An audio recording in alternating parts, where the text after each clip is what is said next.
العلي العظيم.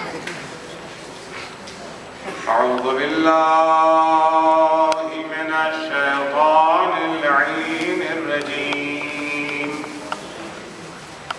بسم الله الرحمن الرحيم. الحمد لله والصلاة والسلام على رسول الله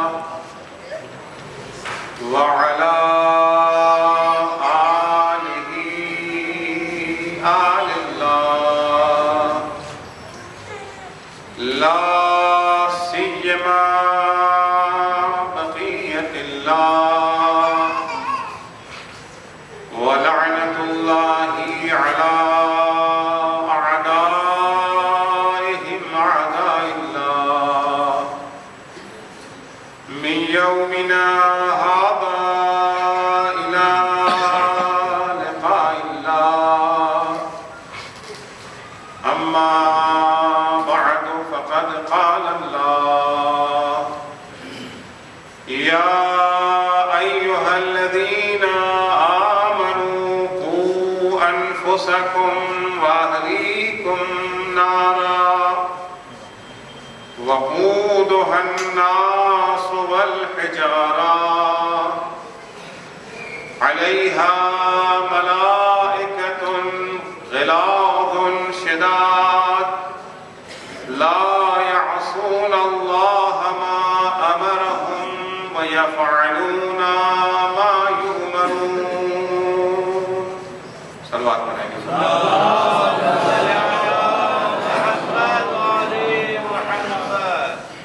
بیدار گرامی، اپنے موضوع اسلام کا فیملی نظام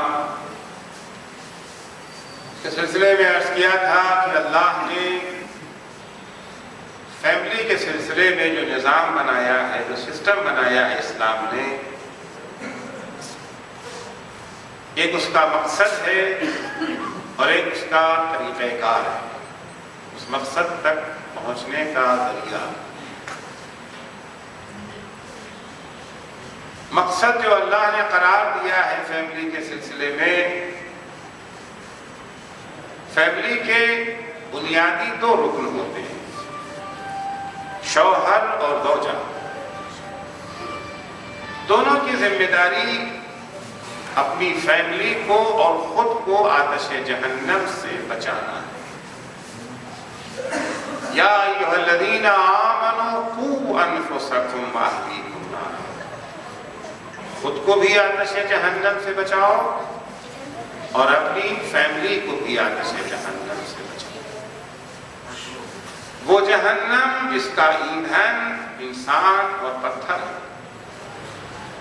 اس جہنم کے اوپر خدا نے سخت مزاج فرشتوں کو معمور کیا ہے کہ جو اللہ کی نافرمانی نہیں کرتے، جو اس نے حکم دیا ہے وہی بجا لاتے. عزیزو، اس سلسلے میں عرض کیا تھا کہ کچھ قوانین وہ ہیں جو شادی سے پہلے کے ہیں، کچھ قوانین وہ ہیں جو شادی کے بعد کے ہیں. جو نظام، جو سسٹم اللہ نے مقرر کیا ہے، وہ شادی سے پہلے سے متعلق ہے. پہلے تو انسان شادی کے مقصد کو طے کر لے کہ مقصد کیا ہے، کیوں شادی کرتا ہے. 3-4 مقاصد آپ کی خدمت میں پیش کیے تھے کہ پہلا مقصد اپنی عفت و پاک دامانی کی حفاظت. دوسرا مقصد تھا راہ خدا میں ایک معاون کی تلاش، ایک معاون کی فراہمی، کیونکہ طاعت خدا کا سفر مشکل سفر ہے، کٹھن سفر ہے. اکیلے اس سفر کو طے کرنا بہت مشکل ہے. زیادہ ایک مددگار، ایک معاون چاہیے. مرد کے لیے عورت، عورت کے لیے مرد، دونوں ایک دوسرے کے معاون ہیں. عرض کیا تھا کہ جب مولا کائنات سے پوچھا گیا کہ تم نے فاطمہ کو کیسا پایا، تو مولا فرماتے نعم العون علی طاعت اللہ، جو مقصد ازدواج ہے اللہ کی اطاعت کی راہ میں بہترین معاون پایا، بہترین مددگار پایا۔ تیسرا مقصد تھا مستقبل کے لیے بہتر نسل کی فراہمی۔ چوتھا مقصد ہے سکون کا حصول، ہر طرح کا سکون۔ تو ظاہر سی بات ہے جیسا مقصد ہوگا ویسا ہی پھر معیار انتخاب ہوگا۔ اسی قسم کی لڑکی چنیں گے، اسی قسم کا لڑکا چنیں گے۔ جو مقصد ہوتا ہے، کسی نے کمپنی کھولی، کمپنی کا جو مقصد ہے تو کمپنی کے لیے ورکر ویسے ہی تو لیے جائیں گے نا، جو اس مقصد کو پورا کر سکے، جس سے اس مقصد کی تکمیل ہو سکے۔ پہلی شرط اور معیار انتخاب ہمسر کے سلسلے میں جو اللہ نے مقرر کیا ہے، پہلا معیار ہے ایمان۔ کیونکہ اگر شریک حیات میں، شریک زندگی میں اگر ایمان نہیں پایا جاتا تو نہ پہلا مقصد پورا ہو سکے گا، نہ دوسرا مقصد پورا ہو سکے گا۔ جس کے پاس خود ایمان نہیں ہے وہ ہماری کیا مدد کرے گا، وہ ہمارے لیے کیا معاون واقع ہو سکے گا۔ اس لیے صاف قرآن و احادیث میں اعلان کر دیا گیا کہ شادی نہ مشرک سے ہو سکتی ہے نہ مشرکہ سے ہو سکتی ہے۔ ایمان کو شرط رکھا گیا۔ جناب نوح جب تبلیغ 950 برس کر کے تھک گئے ہیں، ایک دعا پروردگار سے کی ہے، جس دعا میں دونوں نقطوں کی طرف اشارہ ہے کہ جو مشرک ہیں، جو مومن نہیں ہیں، وہ نہ ایمان اور اطاعت خدا میں کسی کی مدد کریں گے بلکہ اس کو اور گمراہ کریں گے، اور نہ وہ بہتر نسل پیدا کر سکتے ہیں۔ قال نوح رب لا تذر على الارض من الكافرین دیارا، میرے پروردگار زمین پر کسی ایک کافر کو زندہ مت چھوڑنا۔ کیوں ایسا ہے؟ بہت تکلیف پہنچائی جناب نوح کو، بدلہ لینا چاہ رہے ہیں، انتقام لینا چاہ رہے ہیں، تنگ آ کر کے دعا کر رہے ہیں۔ نہیں، نبی خدا کسی سے انتقام نہیں لیتا، نبی خدا کسی سے بدلہ نہیں لیتا ہے۔ سزا اگر دے رہے ہیں تو دل کے پھپھولے پھوڑنے کے لیے نہیں ہے، تسکین قلب کے لیے سزا نہیں دی جا رہی ہے، اعلیٰ مقصد شامل ہے۔ رب لا تذر علی الارض من الکافرین دیارا، کیوں؟ انکا ان تذرہم یضلوا عبادک ولا یلدوا الا فاجرا کفارا، کیونکہ اگر تو نے ان میں سے ان کو چھوڑ دیا، زمین پر زندہ چھوڑ دیا، تو یہ تیرے بندوں کو گمراہ کریں گے، کیونکہ خود کافر ہیں، مومن نہیں ہیں۔ مومن ہوتے تو ایمان میں مدد پہنچاتے، اطاعت خدا کے راستے میں مدد پہنچاتے۔ یہ نہ صرف یہ کہ اطاعت خدا میں مدد نہیں پہنچائیں گے، یضل عبادک، تیرے بندوں کو گمراہ کریں گے، ایمان کے جادے سے ہٹانے کی کوشش کریں گے۔ ولا یلد الا فاجرا کفارا، اور جو نسل وجود میں لائیں گے وہ فاسق و فاجر اور کافر نسل وجود میں لائیں گے۔ کیوں؟ عرض کیا تھا، حدیث بھی یہی کہتی ہے اور آیات قرآنیہ بھی یہی کہتی ہے، آج کی سائنس بھی یہی کہتی ہے، جین اثر رکھتا ہے نسلوں میں جین کا اثر ہوتا ہے۔ لہذا پہلی شرط جو رکھی گئی ہے، جب انتخاب کر رہے ہیں، لڑکی اپنے لیے شوہر پسند کرنا چاہ رہی ہے، لڑکا اپنے لیے بیوی شریک حیات پسند کرنا، پہلی شرط ہے ایمان کی شرط۔ البتہ جب ایمان کیا ہے کل عرض کر چکا ہوں، مومن کسے کہتے ہیں؟ قرآن کی روشنی میں بھی اور احادیث کی روشنی میں بھی ایمان سے مراد فقط کلمہ پڑھ لینا نہیں ہے، نام صرف مسلمانوں والا رکھ لینے کو ایمان نہیں کہتے۔ ارے ہم نے بہت دیکھے ہیں مومن شوہر اور مومن بیویاں، وہ کیا کیا گل کھلاتی ہیں۔ تم نے انہیں مومن کہا ہے، انہیں خدا نے نہ مومن کہا، نہ اہل بیت نے انہیں مومن کہا ہے۔ صلوات پڑھیں گے محمد وآل محمد، وہ آپ کے بنائے ہوئے مومن ہیں۔ عزیزوں، جب ایمان کی صفت آ گئی تو سارے صفات خود بخود آ جاتے ہیں. بقیہ شرائط اگر نبی بیان کیا جاتا، یہی ایک شرط اگر آ جاتی تو کافی ہے، لیکن نہیں. اہمیت کے پیش نظر ایمان کے بعد دوسری شرط جو مقرر کی گئی ہے وہ ہے حسن اخلاق. جس سے شادی کرنا چاہ رہے ہو، لڑکا یا لڑکی، ان کے اندر حسن اخلاق دیکھو. میں نے عرض کیا کہ ایمان جب آ گیا تو حسن اخلاق خود بخود آ جاتا ہے. کیوں؟ مومن کے آثار ہوتے ہیں نا. چھٹے امام جعفر صادق علیہ السلام فرماتے ہیں ان المؤمن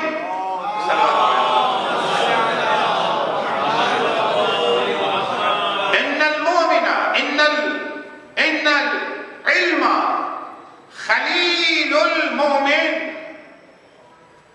والحلم وزیرہ والصبر امیر جنوده والرفق اخوه واللین والده. مومن جہاں ایمان آ گیا، ایمان کا اثر کیا ہوتا ہے، نتیجہ ایمان کیا ہوتا ہے؟ جہاں ایمان ہوگا وہاں علم بھی ہوگا، جہاں ایمان ہوگا وہاں حلم و بردباری بھی ہوگی، جہاں ایمان ہوگا وہاں پہ صبر و شکیبائی بھی ہوگا، جہاں پر ایمان ہے وہاں پر ملائمت اور نرمی بھی ہوگی، اور جہاں پر ایمان ہے وہاں پر حسن کلام بھی پایا جائے گا. کیوں؟ اس لیے کہ علم مومن کا دوست ہے. علم مومن کو چھوڑ کے نہیں جا سکتا ہے. یہ نہیں ہو سکتا ہے کہ مومن ہو اور علم نہ ہو اس کے پاس. جتنا درجہ ایمان میں بلند ہوگا اتنا ہی علم کا درجہ بھی بلند ہوتا جائے گا. ان العلم خلیل المومن، علم مومن کا دوست ہے. والحلم وزیر، اور حلم و بردباری مومن کا وزیر ہے، اس کا بوجھ اٹھانے والا ہے، اس کا ہاتھ بٹانے والا ہے. بس صبر اور صبر و ثبات قدم، صبر و امیر و جنود، اور سب اس کی فوج کا کمانڈر ہے. مومن کبھی بھی مشکلات سے گھبرا کر کے میدان سے ہٹتا نہیں ہے، بلکہ مومن پر جتنی بھی مصیبتیں بڑھتی جائیں، شرائط کتنی ہی زیادہ ہو جائیں، مومن میدان میں ڈٹا رہتا ہے، میدان سے ہٹتا نہیں ہے. والصبر امیر جنود، صبر والرفق. کچھ لوگ ہوتے ہیں سخت مزاج ہوتے ہیں، تند خو ہوتے ہیں، ترش مزاج ہوتے ہیں، ذرا سی باتوں پر لڑنے بڑھنے کو تیار ہو جاتے ہیں. سیدھے منہ کسی سے بات کرنا نہیں جانتے، خود اس کے برعکس ہوتے ہیں، متواضع ہوتے ہیں، لوگوں سے بہت ہی یہ جو ہے ملائمت سے پیش آتے ہیں، نرم خو ہوتے ہیں، برتاؤ ان کا نرم ہوتا ہے. پیغمبر اسلام کا معجزہ یہی تھا. سارے انبیاء کے مقابلے میں ہدایت اور دعوت کے مسئلے میں جتنی کامیابی پیغمبر کو ملی اتنی کامیابی کسی کو نہیں ملی اپنے زمانے میں. سارے انبیاء کی تاریخ اٹھا کر کے دیکھ لیجیے، اور جتنے پیغمبر کو ملے، سبب کیا تھا، ریزن کیا تھا، کیوں لوگ پیغمبر کے پاس کھچ کے چلے آتے تھے، وجہ کیا تھی؟ ممکن ہے کہا جائے کہ قرآن کی آیتیں. یقیناً قرآن کی آیتیں بڑی عظیم ہیں، بڑی کشش ہے قرآن میں، مگر خود قرآن اسے سبب نہیں قرار دے رہا ہے. پیغمبر کے ارد گرد اگر لوگ اکٹھا ہو گئے تھے، خود قرآن نے اسے سبب نہیں قرار دیا ہے. آپ کہہ سکتے ہیں علم پیغمبر کی عقلی اور علمی دلائل جو پیغمبر پیش کرتے تھے، اس لیے لوگ پیغمبر کے پاس کھچ کے چلے آئے. یقیناً پیغمبر کے پاس علمی دلائل فراوان تھے، لیکن قرآن اسے دلیل نہیں قرار دے رہا. کیا وجہ تھی؟ قرآن کہتا ہے فَبِمَا رَحْمَةٍ مِّنَ اللَّهِ لِنْتَ لَهُمْ. اے میرے حبیب، یہ آپ پر اللہ کا کرم ہے کہ آپ نرم مزاج واقع ہوئے. آپ تندخو نہیں ہیں، بد مزاج نہیں ہیں، آپ نرم مزاج ہیں. لِنْتَ لَهُمْ وَلَوْ كُنْتَ فَظًّا غَلِيظَ الْقَلْبِ میرے حبیب اگر آپ سخت مزاج ہوتے، ترشرو ہوتے، تلخ کلام ہوتے، لن فضوا من حولک، قرآن کے ہوتے ہوئے، عقلی اور علمی دلائل کے ہوتے ہوئے بھی یہ سارے لوگ آپ کو چھوڑ کے چلے جاتے۔ یہ اگر آپ کے پاس بیٹھے ہوئے ہیں، اگر آپ پر اپنی جان قربان کرنے کو تیار ہیں، اگر یہ فدائی ہیں، اگر یہ جانثار ہیں، تو سبب یہ ہے کہ آپ نرم مزاج پاتے ہوئے ہیں۔ نرم مزاجی ایک جوہر ہے، ایک کمال ہے، ہنر ہے۔ مومن اس صفت سے آراستہ ہوتا ہے۔ وَالرِّفْقَ أَخُوهُ، نرمی مومن کا بھائی ہے۔ وَاللِّينُ أَبُوهُ، بعض لوگ بات کرتے ہیں لگتا ہے گالی دے رہے ہیں، آہستہ سے آسانی سے کوئی بات کرنے کو تیار نہیں ہے، زبان میں تلخی پائی جاتی ہے، کرخت ہوتی ہے زبان، جملے وہ استعمال کرتے ہیں تیر اور نشتر کا کام دیتے ہیں۔ مومن حسن اخلاق میں، حسن اخلاق کی ایک پہچان یہ ہے، چنانچہ پیغمبر کہ وہ حدیث ہے کہ تطیب کلامک وتلین لسانک، بات بھی اچھی کرو اور اچھے انداز میں بات کرو۔ بعض لوگ باتیں تو بہت اچھی کرتے ہیں مگر انداز اچھا نہیں ہوتا ہے۔ نصیحت کر رہے ہیں، گناہوں سے دوری کی باتیں کر رہے ہیں، بہت اچھی باتیں ہیں، اطاعت خدا کی دعوت دے رہے ہیں، بہت اچھی بات ہے، نماز اور روزے کی طرف ہدایت کر رہے ہیں، بہت اچھی بات ہے، مگر زبان کو استعمال کرتے ہیں کہ انسان برداشت نہیں کر پاتا ہے۔ حسن اخلاق میں نرم زبانی ہے۔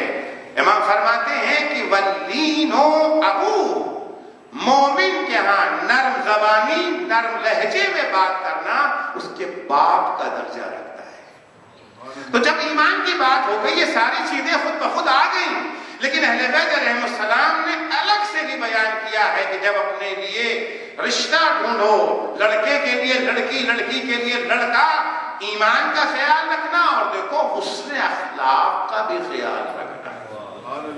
بعض ہے نماز پڑھ رہے ہیں، چہرے پہ داڑھی ہے، لڑکی ہے، حجاب ہے، پردہ ہے، مجلس ہے، ماتم ہے، ساری مزاج کی بہت خراب ہے، بد مزاج ہیں، بد اخلاق ہیں، بد خلق ہیں، بات کرنے کے سلیقہ نہیں ہے۔ ایک شخص، حدیث ہے دونوں امام سے منقول ہے، امام موسیٰ کاظم علیہ السلام سے بھی ہے اور امام رضا علیہ السلام سے بھی ہے، دونوں اماموں سے چیزیں ملتی ہیں۔ راوی کہتا ہے میں نے امام کو جہاں خط لکھا کہ مولا اپنی بیٹی کی شادی کرنا چاہتا ہوں، ایک رشتہ ہے، بڑا اچھا لڑکا ہے، سب اچھا ہی ہے مگر بد اخلاق ہے،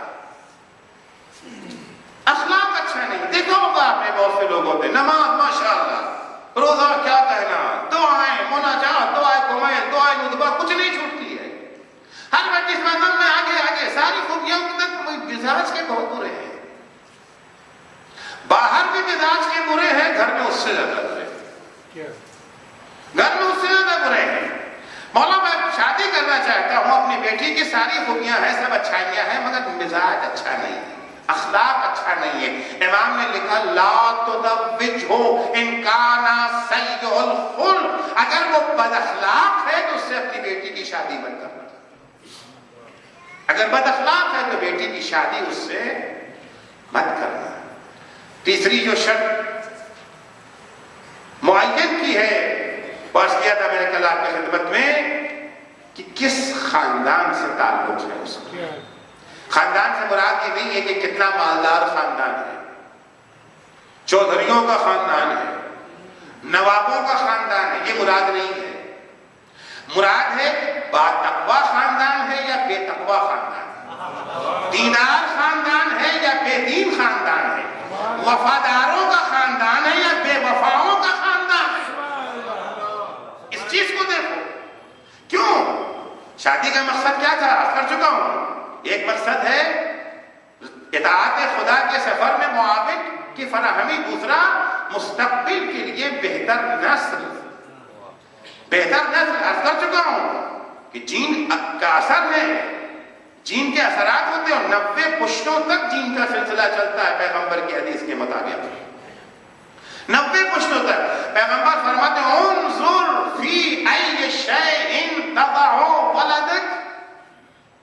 شادی کرتے وقت دیکھو کہ اپنی اولاد کس کے یہاں قرار دے رہے ہو، کس کی آغوش میں تمہارا بچہ پروان چڑھے گا۔ ظاہر سی بات ہے کہ ماں اور باپ دونوں کی شرائط ہے نا، ایک کافی نہیں ہے، دونوں کی شرائط ہے۔ مانا کہ تم اچھے ہو، مانا کہ تمہارا خاندان اچھا ہے، لیکن جہاں کے لیے باپ یا ماں قرار دی جا رہی ہے وہ کہاں کی ہے؟ انظر فی ای شیء تضع ولدک فإن العرق دساس، دیکھو کہ اپنا بچہ کہاں رکھ رہے ہو تم، اس لیے کہ جین ماں باپ کے صفات کو منتقل کرتا ہے۔ سبحان اللہ۔ جس چیز کو آج جین کہتے ہیں حدیثوں میں اسی کو عرق کے نام سے یاد کیا، فإن العرق دساس۔ آخری اور چوتھی شرط یہ ہے عقل سالم ہو، احمق نہ ہو۔ احمق مومن احمق ہوتا بھی نہیں ہے، یاد رکھیے گا۔ المومن کیس، مومن ذہین اور زیرک ہوتا ہے۔ اتقوا من فراست المومن فإنه ينظر بنور اللہ، مومن کی ذہانت سے ہوشیار رہو، لیکن مومن نور خدا کی روشنی میں چیزوں کو دیکھتا ہے۔ لا يلغ المومن من جوہر مرتين، مومن ایک سوراخ سے 2 دفعہ ڈسا نہیں جا سکتا، وہ احمق ہوتے ہیں۔ تو مومن احمق نہیں ہوتا، لیکن پھر بھی تاکید کی گئی ہے۔ پیغمبر فرماتے لا تزوج الحمقى، بیوقوفوں سے شادی مت کرنا، فإن صحبتها ضیاع وولدها ضباع، کیونکہ اس کی صحبت اور ہمنشینی عمر اور وقت ضائع کرنے کے سوا کچھ نہیں ہے، اور جو بچہ پیدا ہوگا وہ بچہ بھی خوشبخت نہیں ہو سکتا، کیونکہ جو احمق اپنے بچے کی پرورش کیسی کرے گا سب جانتے ہیں۔ یہ 4 چیزیں، اگر 4 چیزیں فراہم ہو گئیں، ایمان ہے، حسن اخلاق ہے، حسن اخلاق بھی پایا جا رہا ہے، خاندان بھی دیندار خاندان ہے، باوفا خاندان ہے، شجاع بہادروں کا خاندان ہے، اور عقل بھی سالم ہے، حسن اخلاق بھی موجود ہے۔ یہ 4 چیزیں اگر فراہم ہو گئی، اب امام فرماتے ہیں اب شادی میں ٹال مٹول نہیں کرنا چاہیے۔ اب شادی میں اگر متقی پرہیزگار ہے، چنانچہ امام حسن مجتبی علیہ السلام فرماتے ہیں اگر کوئی ایسا رشتہ آ گیا زوجها من رجل متقی، من رجل تقی، اگر تمہارے یہاں تمہاری بیٹی کے لیے ایک پرہیزگار، متقی پرہیزگار، یعنی مومن بھی ہے۔ متقی کا معنی کیا ہوا یاد رکھیے گا، اب متقی کا معنی فقط یہ نہیں کہ دن بھر یہ جو ہے مصلی پر بیٹھا رہے، متقی کا معنی یہ نہیں کسی سے اچھی طرح بات ہی نہ کرے۔ اگر ہمارے ہم متقی کو کچھ اور مانا لیں، متقی ہو گئے کسی سے ڈھنگ سے بات ہی نہیں کرتے، جسے ملے تم جہنمی، تم کافر، تم بے دین، تم فلاں، تم فلاں، تم فلاں، جنت ساری ہماری ہی ہے۔ جس سے ملیں گے منہ چڑھا کر کے ملیں گے، سیدھے منہ بات ہی نہیں کرتے۔ میں شاید پہلے بھی کہہ چکا ہوں، جہاں منہ ٹیڑھا ہو جائے وہ تقویٰ نہیں ہے، لقوہ ہے۔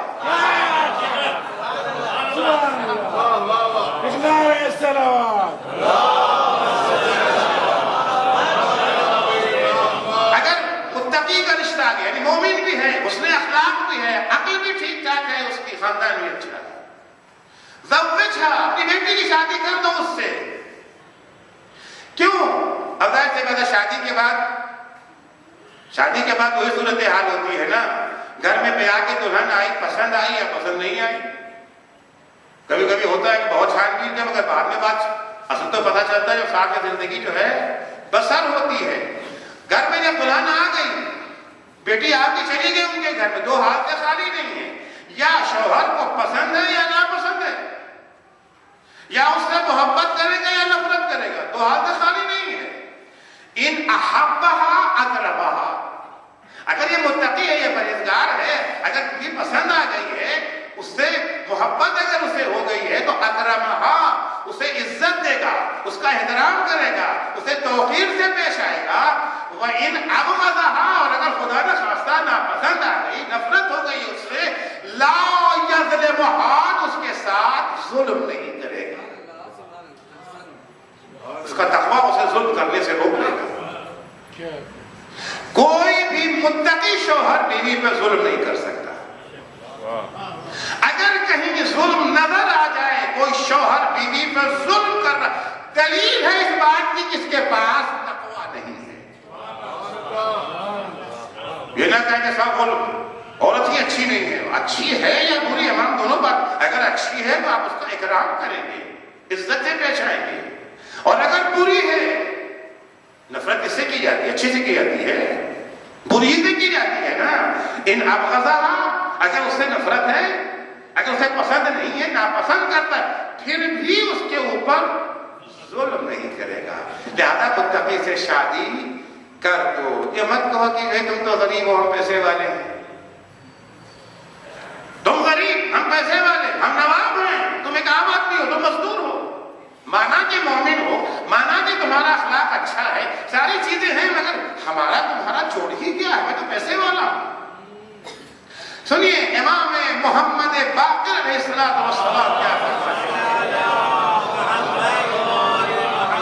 ما من رزعة أعظم على عبد أن يأتيه ابن أخيه فيقول زوجني۔ ایک بندے کے لیے اس سے بڑی کوئی مصیبت نہیں ہو سکتی کہ اس کے پاس اس کے بھائی کا بیٹا آئے، یعنی برادر مومن کا بیٹا آیا ہے، اور آنے کے بعد کہتا ہے اپنی بیٹی کی مجھ سے شادی کر دیجیے۔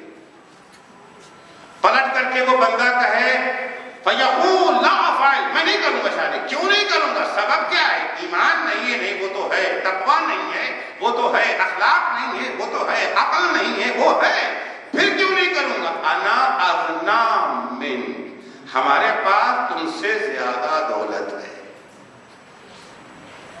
اگر جواب اس طریقے سے دیا جا رہا ہے، یہ بہت بڑی مصیبت ہے۔ میں ایک واقعہ آپ کی خدمت میں پیش کروں، اثر پیغمبر کا، شادی کا واقعہ۔ حضور اکرم کے اصحاب میں آپ جانتے ہیں کچھ وہ افراد تھے جنہیں اصحاب صفہ کہا جاتا تھا، جن کے پاس گھر دوار کچھ نہیں تھا، دور دراز سے عشق پیغمبر میں چلے آئے تھے، اور پیغمبر نے مسجد کے پاس ایک چبوترا بنا دیا تھا، اسی پر رہا کرتے تھے۔ اصحاب صفہ، اصحاب صفہ سے تعلق رکھنے والے ایک صحابہ ہے جن کا نام ہے جویبر۔ جویبر اصحاب صفہ سے ان کا تعلق ہے، صورت شکل بھی نہیں ہے، خاندان بھی یہاں پہ نہیں ہے، عظمت بنتی زیادہ مضبوط خاندان والے ہیں، عربوں میں تھا نا مضبوط خاندان، مضبوط خاندان اسلام والا نہیں، دنیا والا مضبوط خاندان۔ جویبر کے پاس کچھ نہیں ہے، صورت شکل بھی نہیں ہے، پیسے بھی نہیں ہے، کچھ نہیں ہے۔ ایک دن پیغمبر نے جویبر سے پوچھ لیا، جویبر شادی کرنے کو نہیں چاہتا ہے، شادی کرو گے؟ یا رسول اللہ کیا مذاق کر رہے ہیں، ہم سے کون شادی کرے گا، ہم سے کون شادی کرے گا؟ نہ مال ہے نہ جمال، جو چیزیں معیار ہیں آج سماجوں تو ہمارے پاس ہے ہی نہیں، ہم سے کون شادی کرے گا؟ خام زبان سے کہنے سے بھی کیا فائدہ، زبان خالی رہے گی۔ کہیں جب چاہتی ہو یا نہیں، رسول اللہ چاہتا کیوں نہیں ہو؟ خود ایسا ہے، چلے جاؤ زیاد بن لبید انصاری کے گھر، ان کی ایک بیٹی ہے، زلفہ اس کا نام ہے۔ زیاد بن لبید انصاری انصاریوں کے گھوڑوں میں شمار ہوتے تھے، سرداران انصار میں شمار ہوتے تھے۔ زلفہ ان کی بیٹی بہت خوبصورت، چلے جاؤ ان کے رشتہ لے کر کے۔ ٹھیک ہے، اب رسول اللہ آپ کہہ رہے ہیں، رسول کا حکم ہے، چلے جاتے ہیں۔ وہاں پہنچے، زیاد بن لبید کے گھر میں ان کے سارے کنبے والے جمع ہیں، اکٹھا ہے، بھیڑ لگی ہوئی ہے۔ پہنچے جویبر، السلام علیکم۔ وعلیکم السلام۔ ہاں جویبر کیا حال ہے، کیسے آنا ہوا؟ کہ رسول اللہ نے ایک پیغام دے کے بھیجا ہے، سب کے سامنے کہوں یا تنہائی میں؟ نہیں رسول خدا کا پیغام، اس سے بڑی کیا بات، سب کے سامنے کہو۔ کہا تو رسول اللہ نے بھیجا ہے کہ میری شادی اپنی بیٹی زلفہ کے ساتھ کر دیجیے۔ آپ یہ سن کر کے تو ان کا چہرے کا رنگ ہی اڑ گیا۔ کہا جویبر کیا کہا تم نے، اپنی بیٹی تمہارے ساتھ، تم نے اپنے کو دیکھا ہے؟ کہاں تم کہاں ہم تو اپنے برابر والوں میں شادی کرتے ہیں، ہم تو اپنے برابر والوں میں شادی کرتے ہیں۔ تو بندے کا ٹھیک ہے، رسول اللہ نے بھیجا تھا، میں چلا آیا، واپس جانے لگے۔ جاتے جاتے یہ کہتے ہوئے جا رہے تھے کہ جو بات زیاد کہہ رہے اسلام تو یہ نہیں کہتا. اسلام تو کہتا المومن کفول للمومنہ، مومن مومنہ کا جوڑ ہے، مومنہ کا ہمسر ہوتا ہے. دولت، طبقہ، یہ چیزیں تو اسلام نہیں دیکھتا. یہ کہتے ہوئے جا رہے تھے کہ ان کی بات زلفہ نے سن لیا. کوئی لڑکی اس کا بات میں آیا تو سن لیا، گئی فوراً باپ کے پاس، بابا یہ جوہر کیا ہے؟ ایسے جس کو دیکھو منہ اٹھائے چلا آتا ہے وہ بھی چلے آئے تھے ایسے ہی. لیکن بابا کہیں ایسا نہ ہو کہ واقعی پیغمبر نے ارے نہیں بھلا پیغمبر بھیج سکتے ہیں، خامخواہ پیغمبر کا نام لے لیتا. نہیں بابا اگر پیغمبر نے بھیجا ہوتا بہتر یہ ہے کہ آپ انہیں جوہر کو روک لیں، آپ خود جائیں پیغمبر کے پاس اور جا کر کے حضور سے پوچھیں، کہ آیا آپ نے بھیجا ہے؟ اگر پیغمبر نے بھیجا ہے تو مجھے منظور ہے. اگر پیغمبر کی تعلیم یہ ہے، اگر پیغمبر یہ چاہتے ہیں مجھے منظور ہے. زیاد کے پیغمبر کے بھائی رسول اللہ کو ایسے ایسے جو آئے تھے کہہ رہے تھے آپ کی طرف سے، اور ہم لوگ تو اپنے برابر والوں میں کرتے ہیں، وہ کہاں ہمارا رتبہ کہاں، ان کا رتبہ کہاں. پیغمبر نے فرمایا کہ زیاد کیا تمہیں پتا نہیں اسلام آ چکا ہے؟ کیا تمہیں نہیں معلوم کہ اسلام آ چکا ہے؟ اسلام نے اقدار میں انقلاب برپا کر دیا ہے. جنہیں کل ذلیل سمجھا جاتا تھا آج اسلام نے انہیں سر بلند کر دیا ہے. جو بلند تھے انہیں اسلام نے پست کر دیا. کل دولت کو معیار مانا جاتا تھا، طاقت کو معیار مانا جاتا تھا، کنبے کی طاقت کو معیار مانا جاتا تھا. آج ایمان معیار ہے، آج تقویٰ معیار ہے، آج اخلاق معیار ہے، آج عقل معیار ہے. یہ ساری چیزیں جو عبر کے اندر موجود ہے. ایک صلوات پڑھیں گے محمد والے.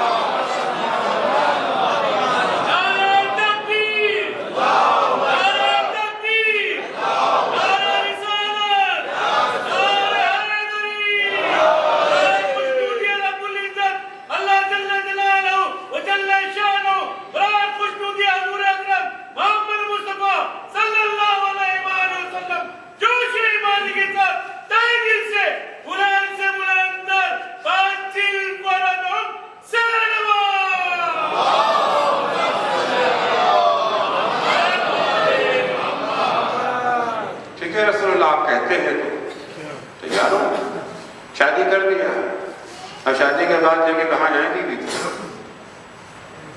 کہاں جائیں گے؟ گھر تو کوئی ہے ہی نہیں. چوتھے بیوی کو لے کے نہیں آ سکتے نا.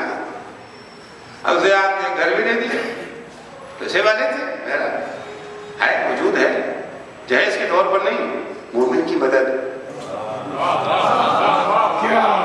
دونوں الگ الگ چیزیں ہیں، الگ الگ عنوان. فی الحال وقت نہیں کہ میں اس وادی میں جاؤں ورنہ بیان کروں. جہیز کے بارے میں اسلام کی کیا رائے ہے، کیا نظریہ اس کو عرض کرتا ہے. خیر فی الحال اتنی اکتفا کروں گا. گھر بھی دے دیا، گھر کا سامان بھی دے دیا.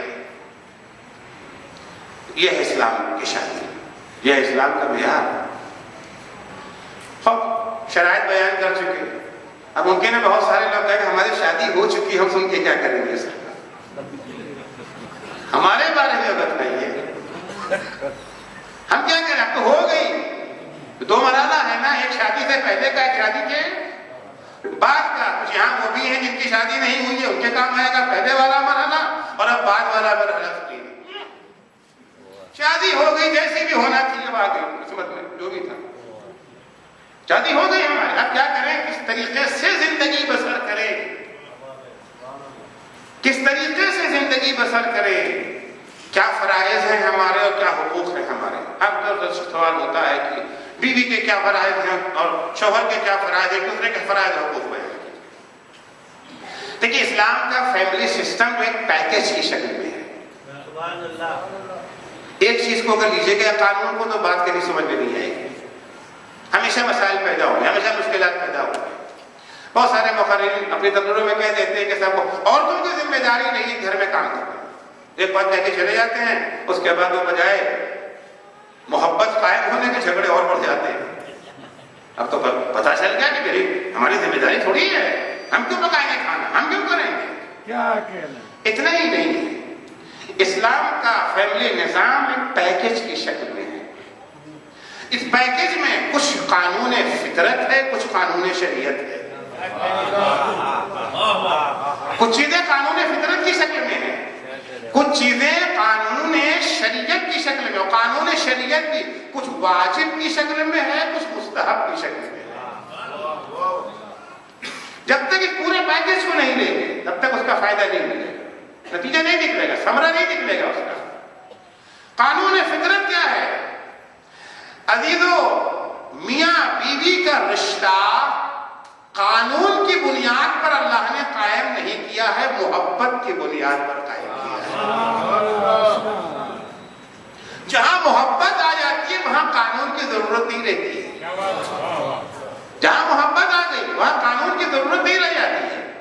میاں بیوی کا رشتہ نکاح پڑھا جاتا ہے تو یہ نکاح جس طرح سے دو پارٹنر ایگریمنٹ کرتے ہیں اس طرح کا نہیں ہوتا ہے. جس طرح سے مزدور اپنے باس سے معاہدہ کرتا ہے اس طرح کا نہیں ہے کہ تمہاری ڈیوٹی یہ ہے، تمہارا حق یہ ہے، اتنا گھنٹہ کام کرو گے اتنا پیسہ دے دو گے. پارٹنر مل کر کے ڈیل کرتے ہیں، آپس میں ایگریمنٹ تیار کرتے ہیں کہ اتنا ہمارا حق، اتنا تمہارا حق، اتنا تمہارا حق. زن و شوہر کا رابطہ یہ رابطہ نہیں ہے. اسلام کی نگاہ میں زن و شوہر کا رابطہ عشق و محبت کا رابطہ ہے. قرآن کی آیت ہے وَمِنْ آيَاتِهِ أَنْ خَلَقَ لَكُمْ مِنْ أَنفُسِكُمْ أَزْوَاجًا لِتَسْكُنُوا إِلَيْهَا وَجَعَلَ بَيْنَكُمْ مَوَدَّةً وَرَحْمَةً. اللہ کی نشانیوں میں سے ایک نشانی یہ ہے کہ اللہ نے تمہی میں سے تمہارا جوڑا پیدا کیا تاکہ تم سکون حاصل کر سکو. مرد کا بھی جوڑا، عورت کا بھی جوڑا. مرد کے لیے بھی سکون، عورت کے لیے بھی سکون، ایک دوسرے سے سکون مل حاصل کر سکو. وَجَعَلَ بَيْنَكُمْ مَوَدَّةً وَرَحْمَةً. اور اللہ نے تمہارے درمیان محبت اور رحمت کا رشتہ قائم کر دیا.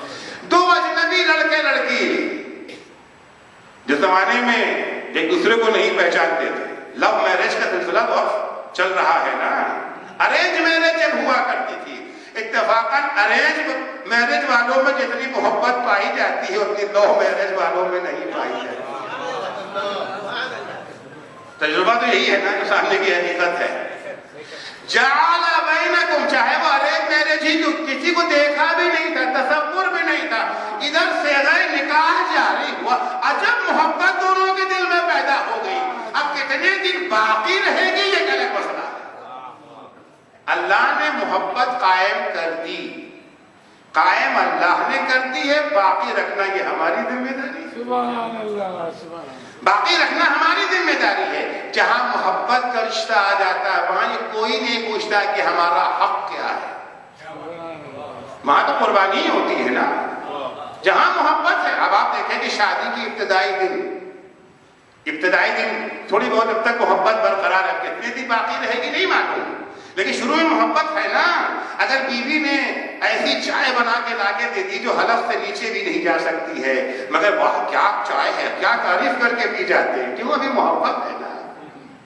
شوہر نے مانگا نہیں، بیوی جلدی سے اٹھ کر کے جا کے خود بخود لا کے دے دیتی، کیوں؟ محبت ہے. ابھی مسئلہ فریضے کا نہیں ہے، ابھی مسئلہ ڈیوٹی کا نہیں ہے. جب آگے بات بڑھے گی، محبت گھٹے گی، تب کہا جائے گا کہ کس کی ذمہ داری ہے، کس کا فرض ہے. پہلی چیز جو بنیاد ہے عزیزو، یاد رکھیں، زن و شوہر کا رشتہ اسلام میں محبت کی بنیاد پر ہے. اس خانہ عشق کو خراب نہ ہونے دیں. اس محبت کی حفاظت اسلام میں عبادت ہے اور اسے خراب کر دینا، تخریب کر دینا گناہ ہے. اب اس محبت کو باقی کیسے رکھا جا سکتا ہے؟ اسلام نے کیا رہنمائی کی ہے؟ کیونکہ اگر محبت باقی بقیہ تو کوئی بات ہی نہیں ہے کہ ہمارا حق کیا ہے. مشکل یہ ہے کہ ہر ایک کو اپنا حق تو یاد ہے، اپنا فرض یاد نہیں ہے. جہاں حق ہوتا ہے وہاں ایک فرض بھی تو ہوتا ہے نا. ہر حق کے ساتھ فرض ہے، ہر فرض کے ساتھ حق. ایک مزدور نے آپ کے گھر میں آ کے کام کیا، اس کا حق ہے مزدوری لینا، آپ پر فرض ہے مزدوری دینا. ہر حق کے ساتھ ایک فرض ہوتا ہے. مشکل یہ ہے آج حق لینا سب کو یاد ہے، فرض ادا کرنے کو کوئی تیار نہیں۔ آج کی تعلیم بھی کیا ہے؟ حق مانگنے کی تعلیم دی جاتی ہے، فرض ادا کرنے کی تعلیم نہیں دی جاتی ہے۔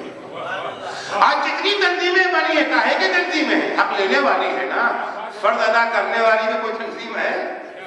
مزدوروں کا حق، عورتوں کا حق، فلاں کا حق، سب کا حق لینے کی تنظیم ہے۔ ارے ایک تنظیم بنتی جو لوگوں کو فرض ادا کرنا سکھا دیتا، اگر لوگ فرض ادا کرتے رہتے تو حق مانگنے کی ضرورت ہی نہ پڑتی۔ حق مانگا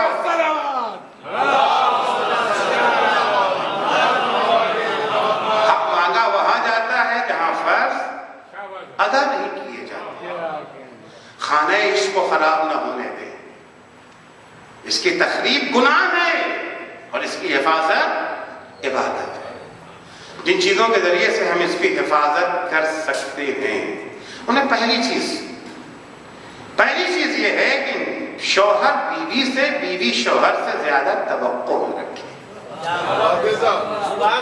توقعات کے دائرے کو محدود کریں۔ شکایتیں وہیں بڑھتی، توقعات بہت بڑھ جاتی ہیں۔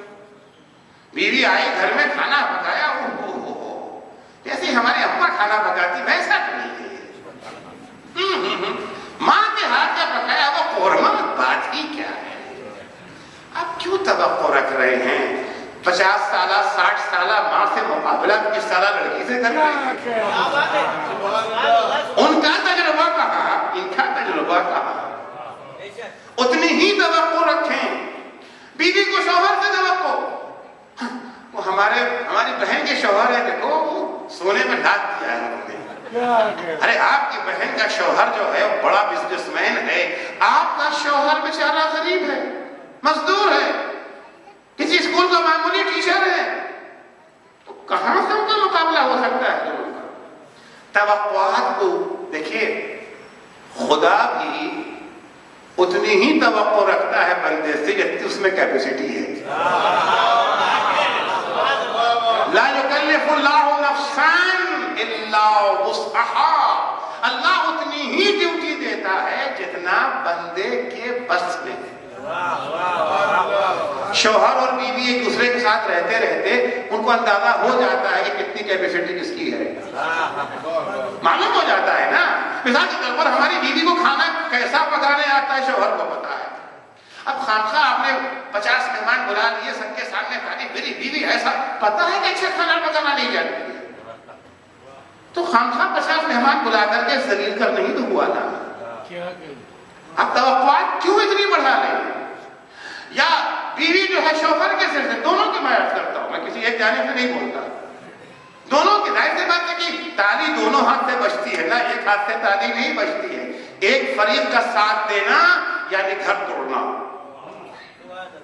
یعنی گھر توڑنا، خانہ عشق کو تباہ کر دینا، تخریب کر دینا۔ پہلی چیز ہے توقعات زیادہ نہ بڑھائیں۔ جب توقعات زیادہ ہوں گی تو کبھی بھی آپ راضی نہیں رہے، کبھی خوش نظر نہیں آئیں گے۔ آپ فرض کیجئے کہ غریب آدمی نے آپ کو دعوت دیا، آپ اس کے گھر کے، آپ کو پتا ہے کہ بیچارہ دال روٹی زیادہ کیا کھلائے گا۔ اب وہاں جب آپ پہنچے تو اس نے دال روٹی بھی رکھا تھا، کباب بھی تھا، تھوڑا سا سالن بھی گوشت کا جو رکھ دیا تھا۔ اب وہاں سے آپ لوٹیں گے ناراض لوٹیں گے یا خوش لوٹیں گے؟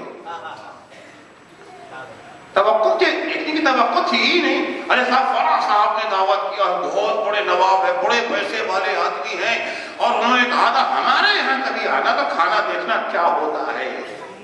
اب توقع لے کے پہنچے تھے کہ 10 قسم کا تو فقط یہ جو ہے 10 قسم کا کباب ہوگا اور اتنے قسم کا اسٹو ہوگا، اتنے قسم کا قورمہ ہوگا، اور میٹھے تو کم سے کم 10 قسم کے تو ہوں گی۔ وہاں پہنچے اتنا سب کچھ نہیں تھا، تھوڑا سا قورمہ تھا، اسٹو تھا، دال تھی، کباب ٹھیک ٹھاک تھا، مگر جتنا توقع لے کے گئے تھے، ارے یار کھودا پہاڑ نکلا چوہا۔ کیا سمجھ رہے تھے کیا ملا؟ خوش نکلے پلٹیں گے یا ناراض پلٹیں گے؟ توقع بڑھا لیا تھا۔ اگر خانہ عشق اور خانہ محبت کو محفوظ رکھنا ہے، وہ بنیاد محبت کی جو اللہ نے ڈال دی ہے، اگر اسے محفوظ رکھنا چاہتے ہیں، توقعات کو نیچے لائیں، توقعات کو کم کیجیے۔ دوسری چیز عفو و بخشش،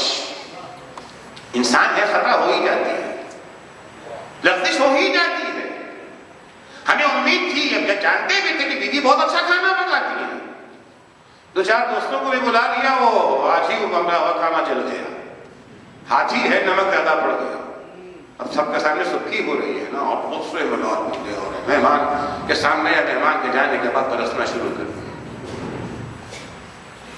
عفو و بخشش، ایک دوسرے کی خطاؤں کو معاف کریں، ایک دوسرے کی لغزشوں کو صرف نظر کریں، کیونکہ اگر ایک دوسرے کی غلطیوں کو پکڑنے لگیں گے تو یہ خانہ عشق تباہ ہو جائے گا۔ محسوس کریں کہ آج اگر ان سے خطا ہو گئی ہے، ہم سے بھی تو ہو سکتی ہے، ایسا تو نہیں کہ ہم سے کوئی غلطی نہیں ہوتی۔ ہم بھی جب کمپنی میں کام کرتے ہیں باس کے پاس کتنی دفعہ غلطی کر دیتے ہیں، ہوتی کہ نہیں ہوتی؟ کیا امید رکھتے ہیں؟ توقع کیا ہے؟ باس ڈانٹے تو اچھا لگتا ہے یا باس اگر معاف کرتے تو اچھا لگتا ہے؟ اچھا کیا لگتا ہے؟ پیغمبر اسلام صلی اللہ علیہ وآلہ وسلم فرماتے ہیں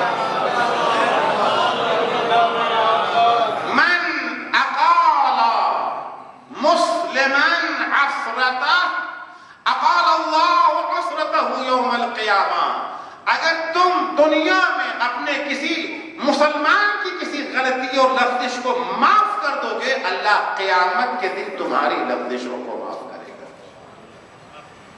اللہ قیامت کے دن تمہاری لغزشوں کو معاف کرے گا۔ عزیزوں، غلطیوں کو معاف کر دینا، خطاؤں کو معاف کر دینا قرآن ہے۔ قرآن کہتا ہے سارعوا سارعوا الی مغفرۃ من ربکم وجنہ، جلدی کرو، جلدی آگے بڑھو۔ کس چیز کی جلدی کرو؟ اللہ سے اپنے کو بخشوانے میں۔ تو اگر اللہ سے بخشوایا نہیں تو جنت کو تو وہ بھی نہیں نہ دیکھ سکیں گے۔ سارعوا الی مغفرۃ من ربکم، اپنے پروردگار سے اپنے کو بخشوانے میں جلدی کرو، وجنہ، اور جنت کیوں ملے گی؟ اللہ سے بخشش کے بعد۔ وجنۃ ارضها السماوات والارض، یہ جنت ہے کتنی بڑی، جنت ہے کتنی بڑی جس کو ہم لینا چاہتے ہیں۔ ارے جنت کتنی بڑی ہے سمجھ لیں گے جب اس کے بعد قیمت سمجھ میں آئے گی نا، کہ سستی ہے کہ مہنگی۔ زمین، یہ جنت ہے کتنی بڑی، جنت کی لمبائی تو نہیں پتہ کتنی ہے، لیکن چوڑائی کا تخمینہ قرآن نے دیا ہے کہ چوڑی کتنی ہے۔ قرآن کہتا ہے سارعوا الی مغفرۃ من ربکم وجنہ عرضها، یعنی چوڑائی جنت کی السماوات والارض، جتنی زمین اور آسمان کی چوڑی، یہ جو ہے وسعت ہے، جتنی وسعت، جتنی جو ہے مسافت اور مساحت زمین و آسمان کی ہے، وہ جنت کی چوڑائی ہے۔ اب زمین کی مسافت تو تقریباً معلوم ہے، اندازہ کر لیا کہ گولا ہے نا، لیکن آسمان کی حد کہاں تک ہے سمجھ پائے؟ ابھی تک آسمان کی حد کا پتہ نہیں چلا ہے، انتہا کہاں ہے۔ جیسے جیسے سائنس آگے بڑھتی جا رہی ہے اس کی وسعت اور بڑھتی جا رہی ہے، اس کی وسعت اور بڑھتی جا رہی ہے۔ کچھ برس پہلے ایک ستارے کا کشف ہوا، یہ جو ہے وولگا نام کا ستارہ، پہلے نہیں ہوا تھا کشف، بعد میں کشف ہوا، یہ بھی کوئی ہے، پہلے سمجھے بس یہی ہے کچھ نہیں، دیکھیں آگے ایک اور ہے، اور وہ بھی آخری نہیں ہے۔ وہ یہاں سے کتنے فاصلے پر ہے سمجھنا چاہتے ہیں؟ اگر 3 لاکھ کلومیٹر پر سیکنڈ کی رفتار سے چلے، منٹ اور گھنٹے کی بات نہیں ہے، 3 لاکھ کلومیٹر پر سیکنڈ کی رفتار سے چلے تو 20 لاکھ سال کے بعد وہاں پہنچے گے، اتنا دور ہے وہ، اور وہ بھی آخری نہیں ہے۔ تو جنت کی لمبائی کا تو پتہ ہی نہیں ہے، چوڑائی کا اندازہ تخمینہ پتہ وہ بھی نہیں ہے۔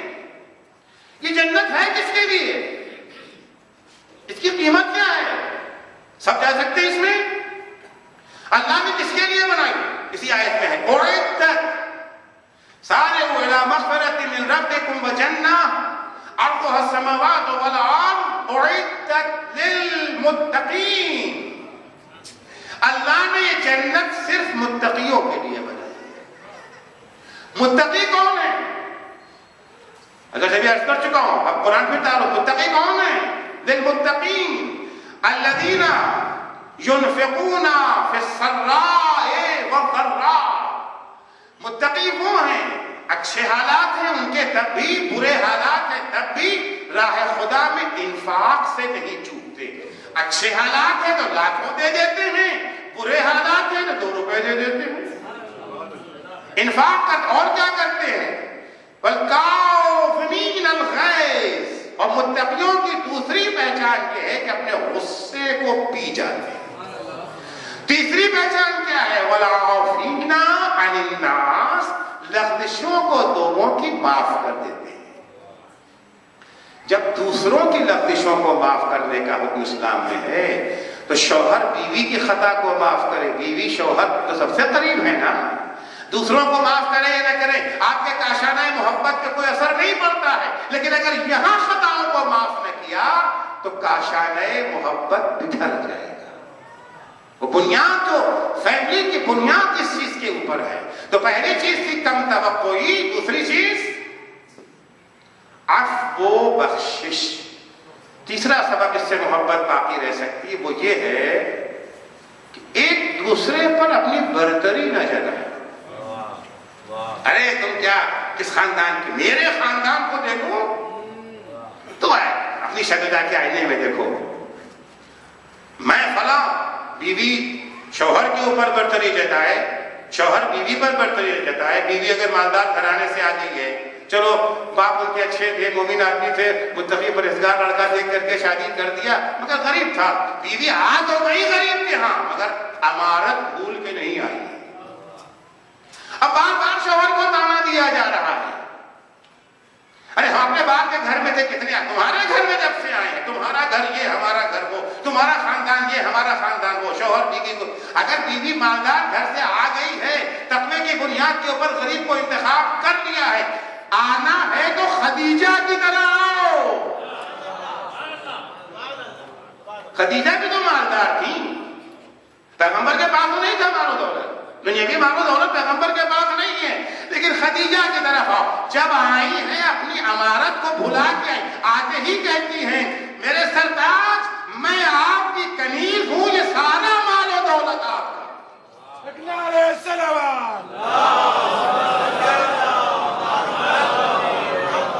ایک دوسرے کے اوپر برتری نہ جاتا. فخر نہ کریں کہ میں فلاں ہوں. اگر فخر کرنا حماقت ہے. مہدیات میں مولا کائنات فرماتے ہیں کہ لا ہم کا اعظم من الفخر.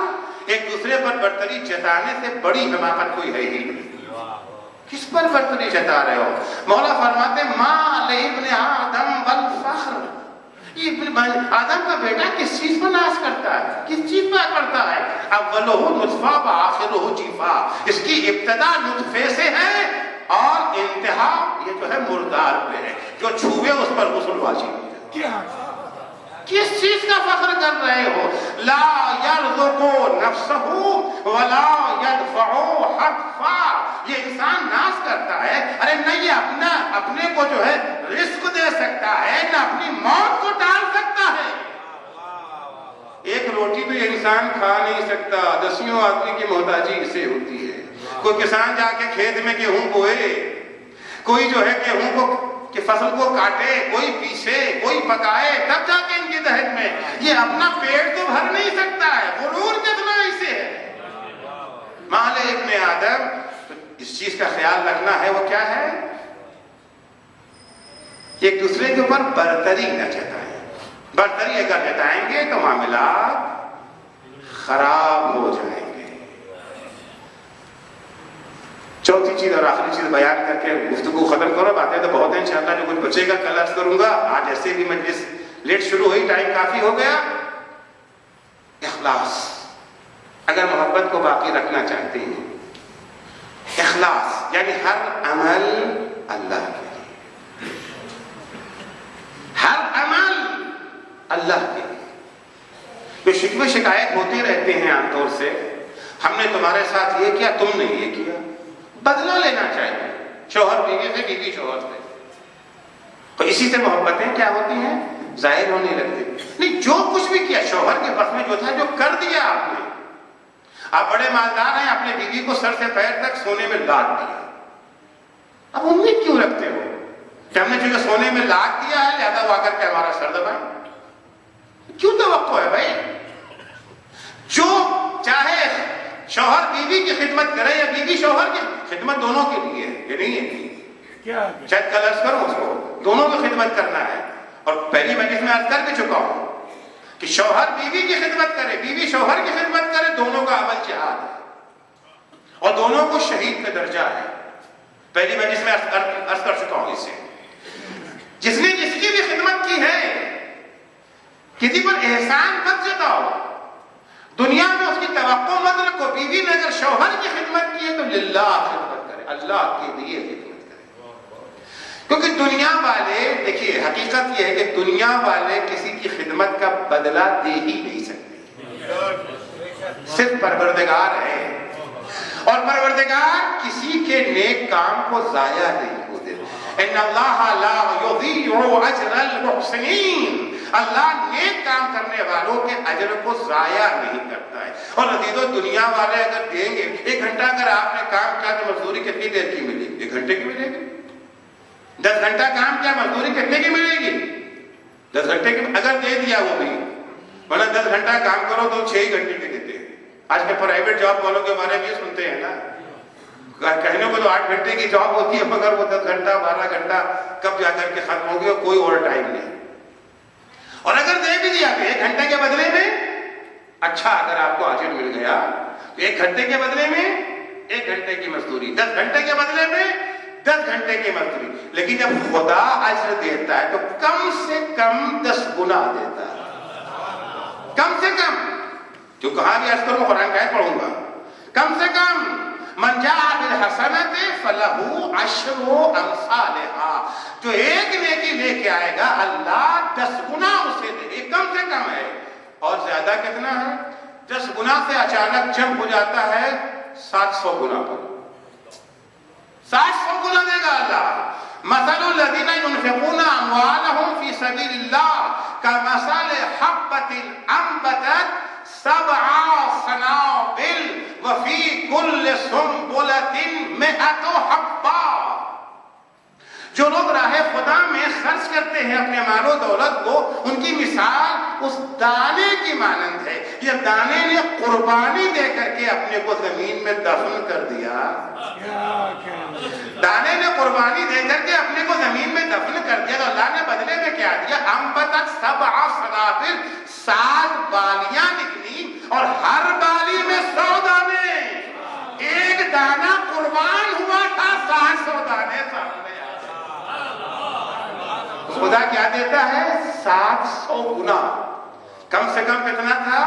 10 گنا، اور آگے بڑھا 700۔ اسی میں اکتفا نہیں ہے، واللہ یضاعف لمن یشاء، جس کو چاہتا ہے اس کا بھی کئی گنا زیادہ دے دیتا ہے۔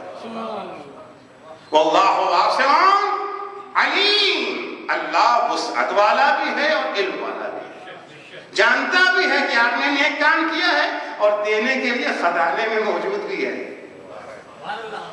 دینا ہے، کام کرنا ہے، اللہ کے لیے کام کرو، اخلاص کی منزل سے جو ہے گزرے۔ مولا کائنات امیر المومنین حضرت علی بن ابی طالب علیہ السلام فرماتے ہیں، طوبی لمن اخلص للہ عملہ وعلمہ وحبہ وبغضہ وأخذه وتركه وكلامه وسمته وفعله وقوله۔ کیا کہنا ہے اس انسان کا جس نے خالص کر دیا اللہ کے لیے اپنے عمل کو بھی، اپنے علم کو بھی، اپنی محبتوں کو بھی، اپنی دشمنیوں کو بھی، اپنے عمل، اپنے فعل کو بھی، اپنے قول کو بھی، اخذ کو بھی، ترک کو بھی، خاموشی کو بھی اور گفتگو کو بھی۔ اگر خلوص کو برقرار رکھے تو جو محبت اللہ نے قائم کر دی ہے وہ ہمیشہ برقرار رہے گی۔ اگر عمل کو جاوید بنانا چاہتے ہیں، اخلاص، کبھی بھی اخلاص کو نہ بھولیں۔ اگر اخلاص ہے کامیابی قدم چومے گی۔ آج کربلا کو 1400 سال گزرنے کے بعد کیوں یاد کرتے ہیں؟ 1400 سال بیت چکے ہیں نا، کربلا کو بھولتے نہیں ہیں، ہمیشہ کیوں یاد کرتے ہیں اسے؟ کیوں 1400 سال کے بعد بھی کہتے ہیں یا لیتنا کننا معکم فنفوز فوزا عظیما؟ اے کربلا والو، اے کاش ہم بھی اگر تمہارے ساتھ ہوتے تو ہمیں بھی وہی کامیابی مل جاتی کہ تمہارا مقدر بنی ہے۔ کیا چیز ہے اخلاص جس نے جاوید بنا دیا؟ سننا چاہیں گے کربلا کے اخلاص کو؟ اخلاص کربلا سنیں گے جس وقت حسین زخموں سے چور ہو کے زمین کربلا، شمر سینے پہ سوار، گلے پہ خنجر، حسین کا رخسار زمین کربلا پر، ایک آواز آ رہی، یا غیاث المستغیثین لا معبود سواک، الہی جئت ہونا لتکون عنی راضیا، اے میرے معبود میں اپنے سارے کنبے کو لے کر کے یہاں اس لیے آیا تھا تاکہ تو مجھ سے راضی ہو جائے۔ سارا عمل حسین کا، ساری قربانی پانے والے تیرے لیے۔ عجب جملہ حسین کہتے افتخاری انا اعطیت کل شیء فی سبیلک لأجل دینک، میرے حبیب، اے میرے اللہ، مجھے فخر اس بات کے لیے میرے پاس جو کچھ بھی تھا میں نے تیرے دین کے لیے قربان کر دیا۔ پالنے والے ہمارے تو لاڈلے بھانجے تھے، ہم نے تیرے لیے قربان کر دیا۔ میرے معبود، ارے میرے چہیتا بھتیجا قاسم تھا، اسے قربان کر دیا۔ اے میرے معبود، تیری رضا کے لیے، تیری خوشنودی کے لیے اپنے جوان بیٹے کو بھی قربان کر دیا۔ معبود ایک ننھا شیرخوار تھا۔ اجرکم اللہ، یہ اخلاص کی منزل ہے۔ عزیزو، سب سے بڑی مصیبت حسین کے لیے کربلا میں معلوم ہے کون سی تھی؟ جب حسین کے ہاتھوں پہ 6 مہینے کے شیرخوار کا جنازہ،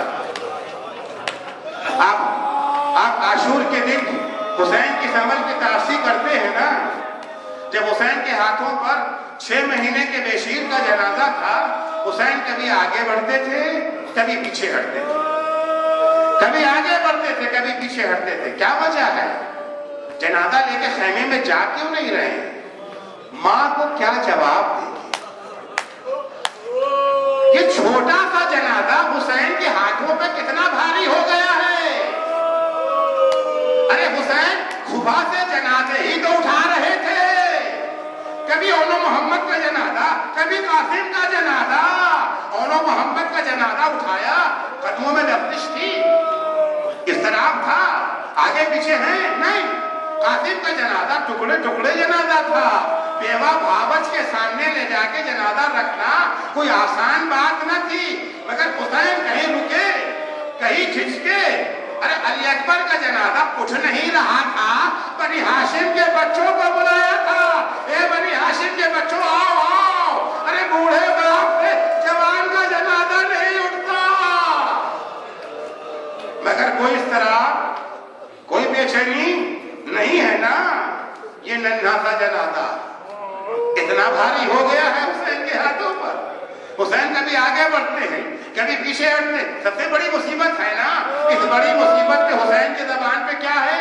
انا للہ و انا الیہ راجعون، رضا بقضائہ و تسلیما لامرہ۔ پڑھنے والے اس مصیبت کو بھی تیری رضا کے لیے برداشت کر لیا حسین نے۔ کیا وجہ تھی؟ کیا وجہ تھی؟ حسین کیوں آگے پیچھے ہو رہے ہیں؟ کیوں نہیں لے کے خیمے میں چلے گئے؟ عجب نہیں حسین جواب دے نادان، اب تک جو میں نے جنازے اٹھائے تھے اور اس جنازے میں بہت فرق ہے۔ میں جب اونو محمد کا جنازہ لے کے گیا تھا تو زینب کو اونو محمد کے زندہ آنے کی امید نہیں تھی، زینب کو اونو محمد کے جنازے کا انتظار، فروا کو قاسم کے جنازے کا انتظار، بیویوں کو علی اکبر کے جنازے کا انتظار، لیکن ہائے یہ ننھا شیرخوار جسے تو ماں نے پانی پلانے کے لیے دیا تھا، حسین ہمت کر کے خیمے میں گئے ہیں، حسین کے ہاتھوں پہ علی اصغر ابا کا دامن پڑا ہوا ہے. جب حسین خیمے میں گئے ادھر سے رباب دوڑی، ارے میرا لال پانی پی کر کے آ گیا. ادھر سے سکینہ بڑھی، ارے میرا بھیا پانی پی کے آ گیا. لیکن جب حسین نے ابا کا دامن ہٹایا، جیسے ہی ماں کی نظر پڑی تڑپ گئی رباب. رباب کی نگاہوں نے دیکھا گلا چھدا ہوا، من کا ڈھلا ہوا. بس ماں نے ایک جملہ کہا، بنیا امثلو کا تنہر، اے میرے لال کیا تیرے جیسے بچے بھی ذبح کیے جاتے ہیں.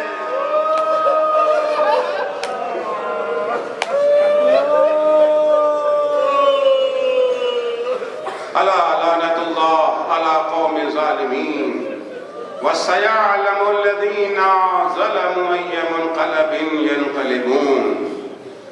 بہرحال تجھے واسطہ ہے محمد و آل محمد کا، ہماری اس مختصر سی عبادت کو قبول فرما.